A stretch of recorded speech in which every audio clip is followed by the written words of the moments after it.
रिशद ने बांग्लादेश के लिए भी काफ़ी अच्छी बॉलिंग की है और बांग्लादेश का फ्यूचर स्टार है और आई थिंक। দর্শক, সুলতান মুলতানের বিপক্ষে চরম হতাশায় ম্যাচ হেরে সংবাদ মাধ্যমে এসে সুন্দরী উপস্থাপিকার প্রশ্নে রিশাদ হোসেনকে নিয়ে একই বলল শাহিন আফ্রিদি। দর্শক, তিনি বলেন, রিশাদ তার জায়গায় সর্বোচ্চ সেরাটা দিয়ে খেলেছে।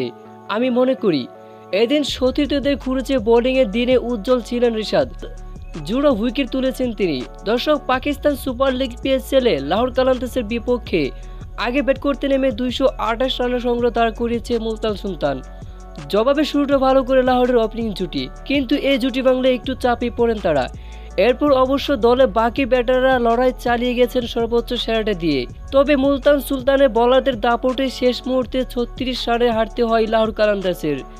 আর তাই তো এমনভাবে ম্যাচের সংবাদ মাধ্যমে এসে শাহিন আফ্রিদি বলেন, রিশাদের সঙ্গে অন্য কারো তুলনা হয় না। সে সত্যি দারুণ একজন প্রতিভাবান বোলার। সে রশিদ খানকে ছাড়িয়ে যাবে একদিন, এটা আমি আশাবাদী। তাছাড়া আমাদের দলে রশিদ খানের অভাব পূরণ করতে নিয়েছি রিশাদ হোসেনকে, এবং সে তার অভাব পূরণ করছে যথেষ্ট।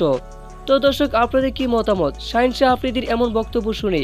তা অবশ্যই জানিয়ে দিন আমাদের ভিডিওর কমেন্ট বক্সে। ধন্যবাদ।